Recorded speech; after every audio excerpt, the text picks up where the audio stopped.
Hello everyone, this is 1273 MTG, and I have a personal deck tech for you. This is a deck that I built somewhat recently, and I've been playing quite a bit, and I've been enjoying myself with it, so I thought I would do a tech. Um, just some basic information about me and my channel. Um, these are not fully optimized decks that I'm doing deck techs for, so these are built using cards in my collection, which is a very casual collection. I trade a lot. I don't really buy singles. I like one of my favorite things in Magic is opening packs. So that's how I get most of my cards. And then I'll trade around for cards that I think are interesting and want.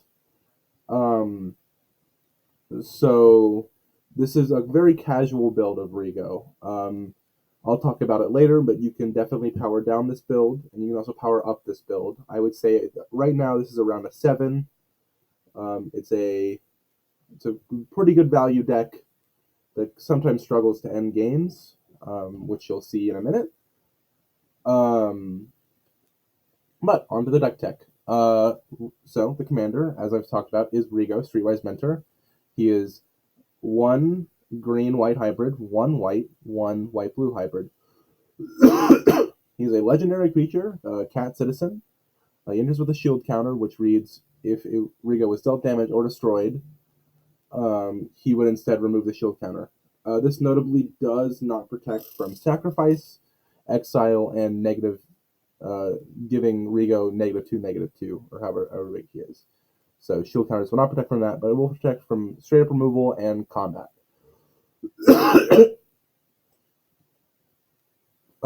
He reads, whenever you attack a player or planeswalker with one or more creatures with power 1 or less, draw a card.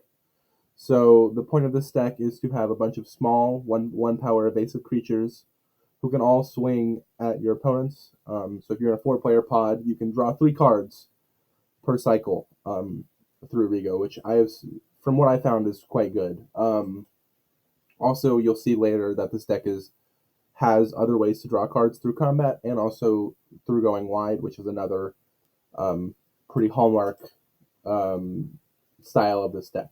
So let's get right into it. All right, starting out with the mana base. You'll see that I put prices on the screen.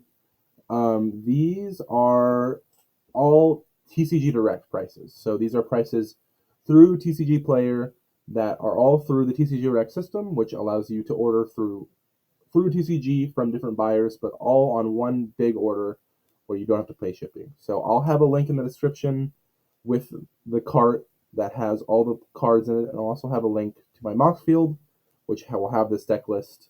And you can, if you want to, buy the deck that I have listed here, and I'll talk about powering up and powering down, and also including making this deck cheaper or more expensive based on what you want to do with the deck. So you can always mess around with the cart once you have clicked the link. So starting off, I have all the pathways. So I have the Simic pathway, the Selesnya pathway, and the Azorius pathway. I also have 2 Simic tap lands, actually 3 Simic tap lands. From what I've seen, Simic is the color that blue-green is the color that I'm using the most in this deck. So in general, I like to have a couple more Simic lands just to make sure I hit that blue and green mana. I also have a Flooded Strand, a Glacial Fortress, which are both very good blue-white dual lands, and then a Prairie Stream and a Command Tower. I like Prairie Stream personally because it's fetchable with Flood Strand, which in a pinch is very important. But moving on. I also am running all 3 of the shocks, which are also fetchable with Flooded Strand, which is another very big plus of the shocks, and that's why they're so expensive. I'm also running Spar's Headquarters, which is the Vant Triome. I think this land is super good. In general, unless you're running CDH, if you have a 3-color deck, I recommend running the Triomes. They're not super expensive, and they work wonders on your fixing. I'm also running Juvenating Springs, which is another good Simic land, and then Temple of Enlightenment, which I think Scrylands, especially in the later parts of the game, are quite underrated. That extra scry, especially when you already have enough mana for your turn, is quite good. It allows you to smooth out your draws. I really like it. And then I have Selesnya Sanctuary and Wooded Bastion, which are just 2 Selesnya lands that I had, and I needed more green-white sources. I'm also running 3 basics of each type. In general, I found 3. I like to have at least 5 to 8 basics, like 5 to 10 basics in every deck, just for stuff like Path to Exile. You'll see I have a couple of cards that go fetch basics. So, in my opinion, I think 9 basics is right around a good area where you still have a good fixing in a 3-color deck, but you won't whiff on basics. Alright, moving on to utility lands and MDFCs. So, in my opinion, MDFCs are very, very powerful. I think you should always run, depending on the colors of them, I think there's at least 1 to 2 runnable MDFCs in every single color, no matter what deck you're in. For this deck, obviously Balagad Recovery is super powerful. It's a 3-mana regrowth that also you can play as a land, which is already very 3-mana return a target card from your graveyard has already a powerful effect. But the fact that you can it makes some hands keepable that wouldn't be otherwise. I think it's just an absurdly powerful card. I think $4 is a steal. I would pick up a play set of these while they're still $4 because I think they'll just continue to go up. The other 2 MDFCs I'm running are Tangled Florahedron, which obviously has some synergy in this deck because it's a 1 power, but also just ramps you. It, again, makes some hands keepable that aren't always keepable, which is why I really like this. I think it has synergy in the deck. It ramps you. It's just a good card. The last MDFC is Ondu Inversion, which I think 95% of the time is just a tapped white source. But the 5% that where you are able to cast an 8-mana destroy all non-land permanents in a cinch is very good. I've saved multiple games through Ondu Inversion just because this deck is a Bant deck. It ramps pretty hard, it draws a lot of cards, it plays a lot of ramp. So, in general, in this deck, specifically this build of this deck, 8 mana is not a whole lot to get to, and sometimes that board wipe is just really helpful. The other 2 utility lands I'm running are Reliquary Tower, which is obviously very good because this deck draws quite a few cards. And then Blink Moth Nexus, which I think in this deck is very, very good because it's a land that also can become an evasive flyer, which is evasive flyers are the bread and butter of this deck. And the fact that you have a land that taps for mana but can also turn into an evasive flyer if you've just been board wiped and you replay Rigo, it allows you to immediately attack and get at least 1 card draw, which I think is really powerful, and it's rather cheap. I could definitely see an argument for running other creature lands that have 1 power, but in my opinion, this is the best one. It's the most evasive one. It's just perfect for this deck. So my total land count, including MDFCs, is 33, which I know is a little on the low side, especially for a casual deck.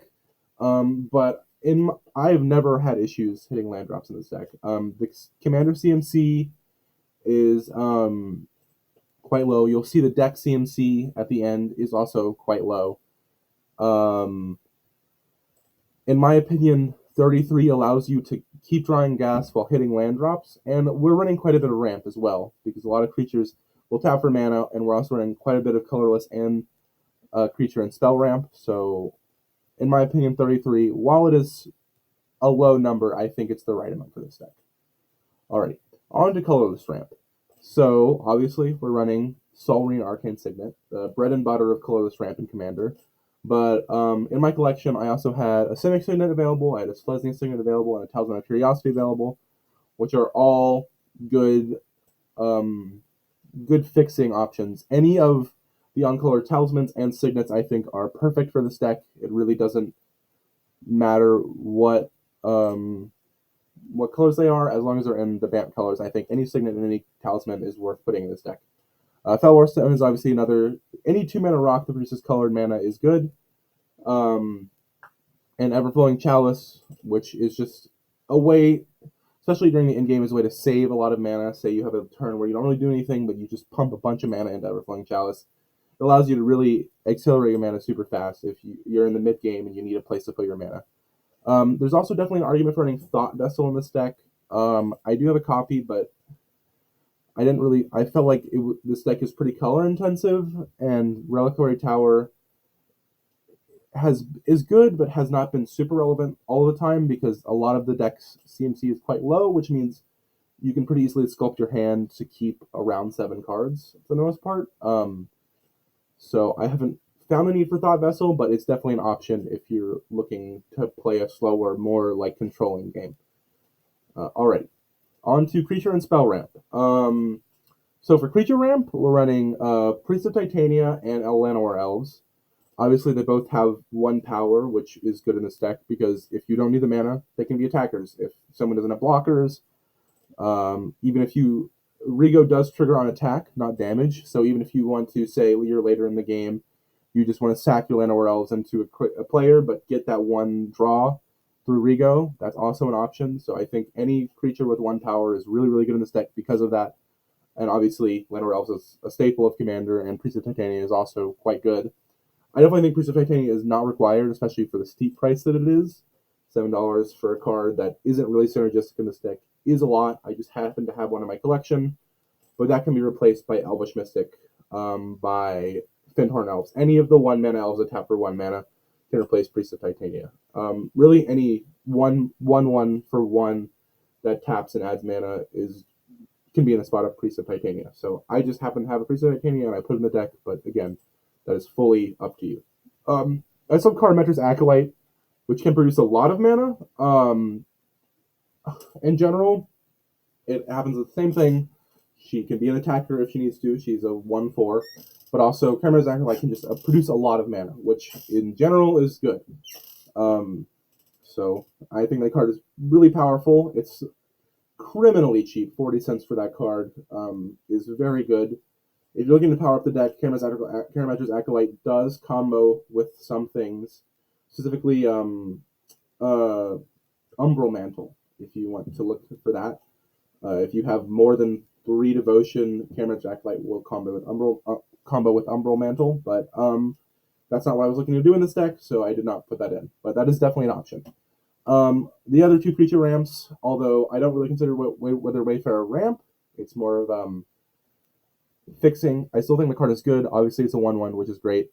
But especially early game, you can find the lands that you need. So if you, again, I think this makes some hands keepable that aren't always keepable otherwise. So say you have a 2-lander that doesn't have green mana, but you have a white source in Weathered Wayfarer. I think that hand is fully keepable because of Weathered Wayfarer. So I think the card is good. Obviously, it still has the same upside as Llanowar Elves and all the other cards because you can, again, get triggers on Rigo through Weathered Wayfarer. And lastly, Wood Elves, which is a good card. It gets you a forest. It's a 1/1, which is an obvious upside, which is exactly what the deck wants to do. I'm also running Kodama's Reach and Cultivate, which is why I have the 9 basics in the deck. I think that they're, again, bread and butter staples of Ramp and Commander. I think they're both efficient. I think they both do what the deck wants to do. The deck tends to produce a lot of mana on the mana randomly, so you can always, if you have a lot, draw it and you have 3 extra mana sitting around, it's always a good option to just put it into Kodama's Reach or Cultivate. It makes it easier. 3 Visits, I think, is one of the most powerful ramp spells printed. Obviously, it is not super cheap, and it's definitely not required. So, if you're looking for a cheaper option, I would definitely recommend replacing it with Rampant Growth. I think it almost does the same thing. Obviously, 3 Visits is a lot more powerful because the land comes in untapped, and you can get dual lands, which is really good in this deck because of the mana the color intensivity. But I think 3 Visits is a great card. I had one in my collection. It goes directly in this deck. Same with Skyshroud Claim.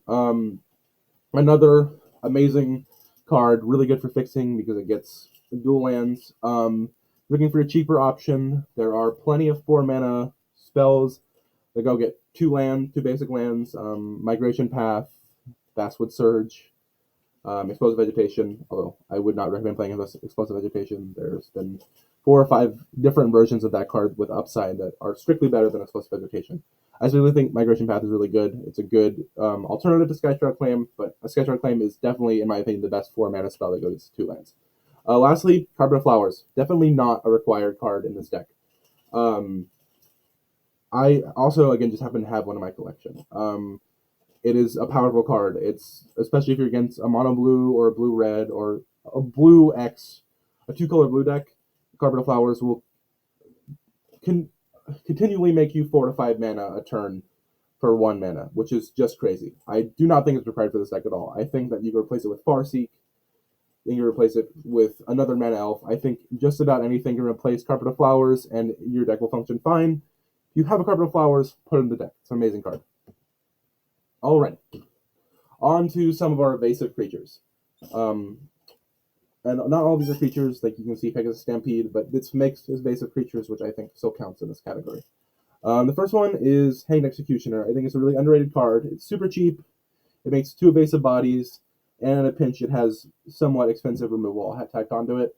I think it's a great card in this deck. It's 3 mana. It triggers Rigo. It triggers Rigo twice, actually, because there's 2 separate flyers that come with it. So I think it's a great card in this deck. Fin the Fangbearer, another great evasive creature. Death Touch is a really good evasive keyword. People don't want to block it. And in a pinch, it is a win con, especially if you're in a one-on-one situation. It's if you can keep the board clear, it is a great way to close out the game by giving people 10 poison counters.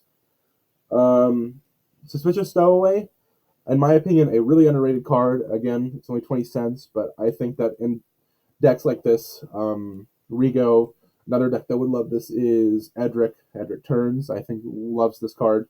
The fact that it has a loot on it and it triggers Rigo is just really, really good. I don't really care about the Daybound Nightbound side. I don't and tend to see the Seafaring Werewolf come around, but it is an option and it's still a great card. 2 damage and drawing a card is always going to be good. So, Scrib Ranger, again, Flash Flying Protection from Blue is a very basic creature. It also has the ability to return a forest to untap a creature. Obviously, really good with our mana-producing creatures like Priest of Titania and Cameranger's Acolyte. It's just an evasive creature that has upside, so I see no reason to not put in this deck. It's super cheap. I love this card. Cloud of Fairies, definitely not a required card. I think that you can put any 2-mana flyer in this deck in that spot and it'll be fine. I happen to have one and it's free. Really, I mean, if you have a dual land or a bounce land, it produces mana, so it's obviously a good card. If you have one, I think it goes directly in this deck. If not, just put a cheap flyer in this place. It'll do the same thing. Pegasus Stampede, I think, is a super underrated card, especially in this deck. Late game, you will have a lot of lands. You draw a lot of cards. You shouldn't be missing land drops in this deck. Late game, when you're sitting on 12, 14 lands, and you only have a couple cards in hand, making 3 flyers by paying 6 mana and sacking 2 lands is pretty good. 3 flyers means 3 Rigo triggers, so I think this card is pretty underrated, especially in Rigo. I think it's a great card. Short Stalker, pretty self-explanatory. 1/1, triggers Rigo, never going to be blocked, so perfect card for this deck. Hope of Europer, I think, is another it's not underrated. I think it's $2.75. Again, a cheap flyer can go in this place. If you have one, I think this card is great. Dealing damage with it is pretty easy because it's evasive, and it just shuts off some decks for a full turn, which is really, really good. Just crazy. It's a pseudo-silence effect on a creature that you already want to have in your deck. Needlethorn Drake, just another cheap flyer. With Death Touch 2, which makes it a good blocker as well. I've held down a lot of boards with Needlethorn Drake, especially in early game. I think this card is ultra underrated, especially in decks like this. I think it's a very, very good card in this deck. Moving on. Alrighty, we have 3 more evasive creatures. We have Luteral Core, which is essentially the exact same thing as Suspicious Stowaway. It's an evasive creature that also loots, so it just makes it doubly good. You draw 2 cards, discard a card, which is on attack and damage, which is just amazing. Icefang Coatl, I think is such an amazing card. Obviously, the price tag is rather steep. $5 is expensive. It is a modern. It's played in Modern and Pioneer, so that's the reason why it's so expensive. But if you have one, I definitely goes in this deck. If you don't, again, cheap evasive creature can take its place. I just think the Flash Flying draw card is amazing. I'm not running any snow permanents, but you can if you want the Death Touch. I do not think it's required for this deck. That's not really what the point of the card is in this deck, but you can do that, and it'll be good. Lastly, Rishadan Dockhand. Obviously, evasive 1-power creature, very good for this deck, but also it has the caveat of being a Rishidan port on a creature, which in some cases is really good. Against Maze's End, it's super good. Against Gaia's Cradle, it's super good. Obviously, against anything that having to do with lands, it's really, really good. So I think the card is great.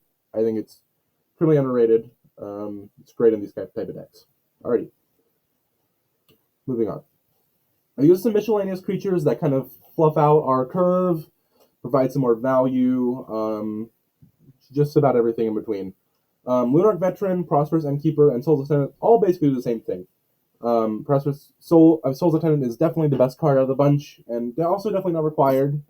It is kind of steep in price, but they all gain you life when creatures enter. And in general, we like attacking a lot of this deck, so Pattern or Life Total is pretty good. It keeps us healthy.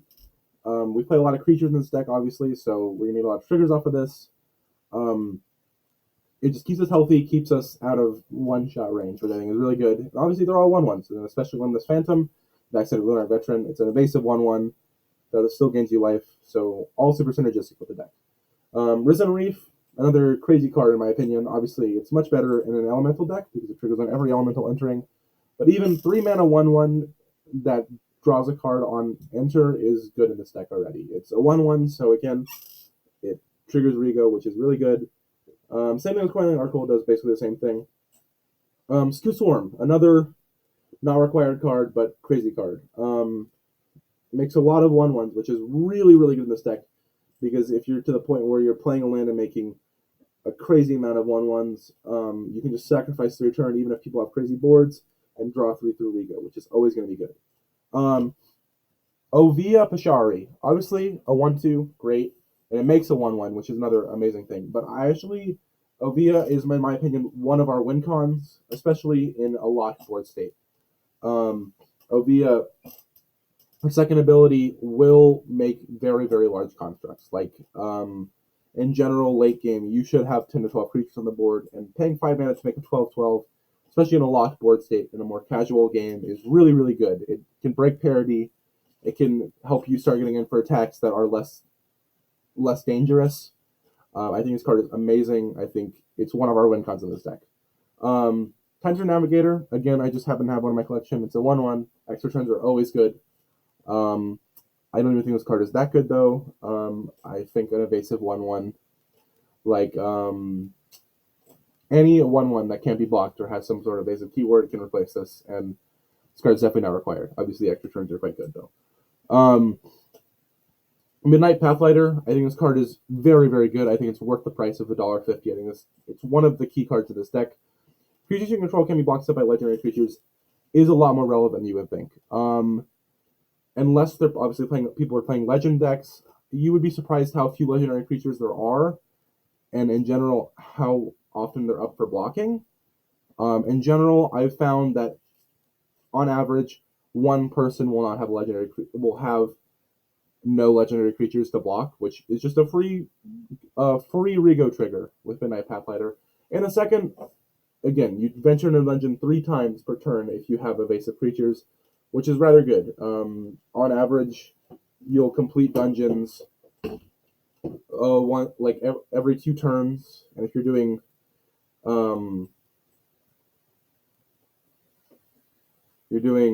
I forget the dungeon name, but the one where you draw a card at the end. That's rather good.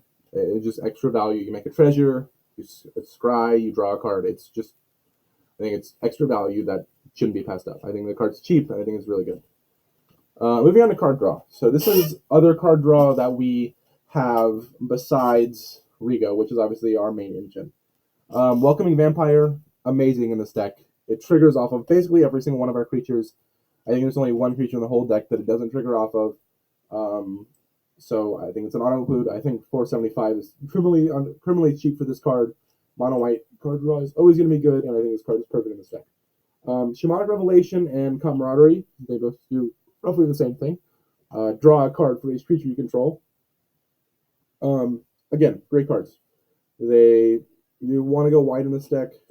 From what I've seen, I generally draw anywhere from 8 to 12 cards with these cards, which is really, really good. One thing I will say about Camaraderie, you have to be careful though. I always tell people to use camaraderie before combat because it does give your creatures +1/+1 until end of turn, which will cause Rigo to not trigger. So just be careful about that. Otherwise, I think camaraderie and shamanic revelation are great. I think a trap in this deck is something like Rishkar's expertise. I think that in drawing anything based on power in this deck is really bad, obviously pretty intuitively, because in general you're not going to have very big creatures. So I would stay away from stuff like Rishkar's expertise, or anything that draws equal to the amount of combat damage you deal. So something like Hunter's Insight, I would also stay away from. The two planeswalkers we have in the deck are Vivian, Champion of the Wilds. Flash creatures are really good. It gets around summoning sickness for some of our more basic creatures. And her -2 lets us dig deeper for creatures if we need it. Our +1 is a defensive, gives our creatures defensive keywords. I think it's just a cheap planeswalker that has a lot of good abilities on it. I think it's definitely not required for this deck, but I think it's good. Tezzeret, Artifice Master, isn't initially you would think what this deck wants, but that does exactly what this deck wants. It obviously makes 1/1 evasive creatures, which is really, really good. And the 0 is surprisingly easy to pull off, especially in this build of the deck. You're running 7 rocks, which is already quite a few.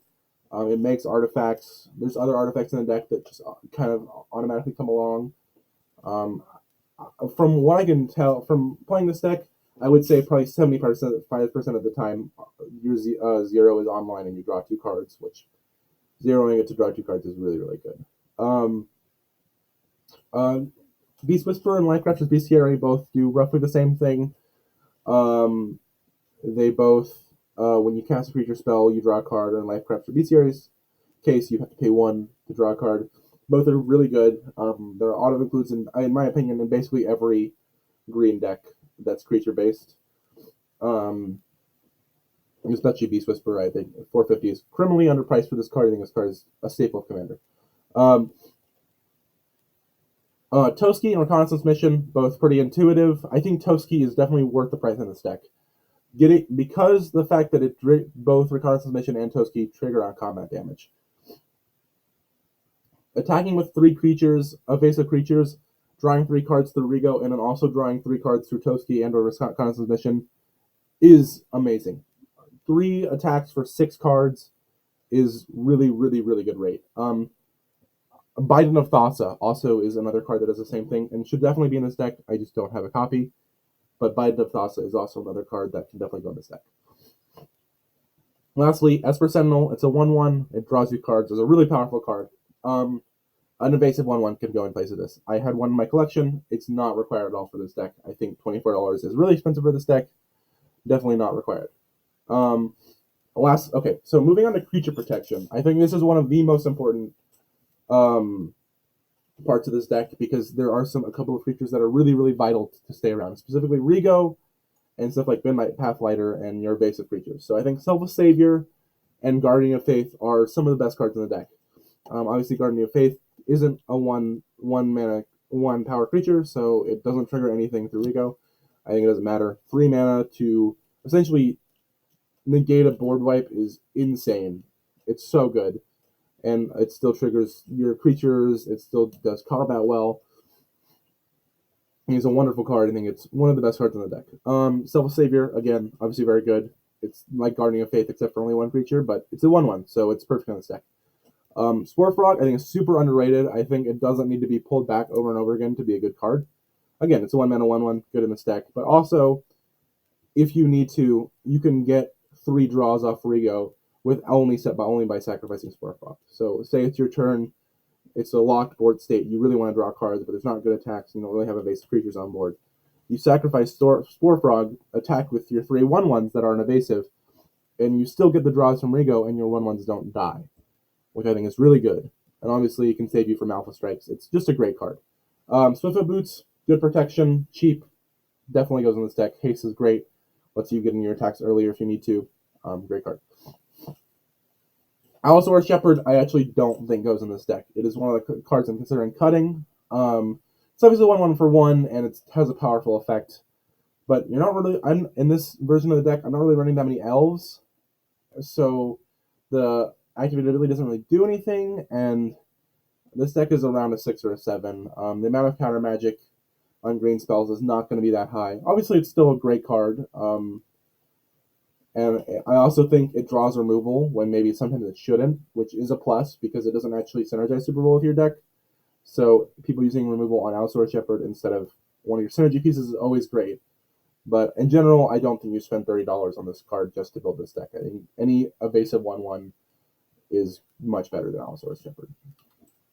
Alrighty, moving on to removal. I know removal speed is a little bit low, but these are just the cards I had on hand, and I think you can definitely upgrade this removal suite if you need to, if you feel like your meta requires it. Again, you draw a lot of cards in this deck, so I haven't had a whole lot of issues answering stuff when I need to. And this deck is pretty resilient. There's not a whole lot of things that shut down this deck a whole lot. I would say, obviously, Rule of Law and Propaganda type effects are definitely the worst ones for this deck. So maybe Heliod's Intervention is another card you can put in this deck that I think is quite good. Obviously, Path on Swords, Bread and Butter removal, and White, I think they're some of the best cards in the game. Always run them. Beast Within, I think, again, it's the best green removal card. Again, great card. Return to Dust, I think, is super underrated, and it's also cheap for 40 cents for a card that exiles 2 artifacts and enchantments, which will most likely be the problematic card for you in this deck. I think they're amazing. Fell the Mighty, I think it's probably like an all-star of this deck. Most of your creatures are going to be 1 power, and the fact that Rigo enters with a shield counter is really relevant for this card, because casting this when you have all 1/1s in Rigo, and Rigo surviving and all your 1/1 surviving while wiping the board from almost every threat possible is really, really good. It's amazing. It does so much for this deck. I think Fell the Mighty is auto include. It's super cheap. Synergizes this deck perfectly. I think it's a great card. Alrighty, lastly, everything else. These are cards I didn't really know how to classify, but I have in the deck.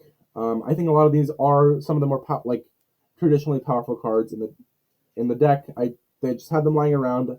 I don't think all of them go in this deck. I think Cryptolith Right is obviously a great card. Definitely not required. You already make a lot of mana. Cryptolith Right sometimes taps down creatures you don't really want tapped. It's good, not required. Same thing with Smothering Tithe and Ranger Captain. Ranger Captain is obviously a great card. It can tutor one of your win conditions, specifically Jor-El, which, in my opinion, is the main win condition of this deck. Pumping all your creatures based on hand size is really good, and I think Jor-El is the main win con of this deck at the moment. Obviously, if you wanted to power up the deck, you could put stuff in like Crater Hoof or Triumph of the Hordes. Those would obviously slot right in this deck because of go wide strategy with evasive creatures.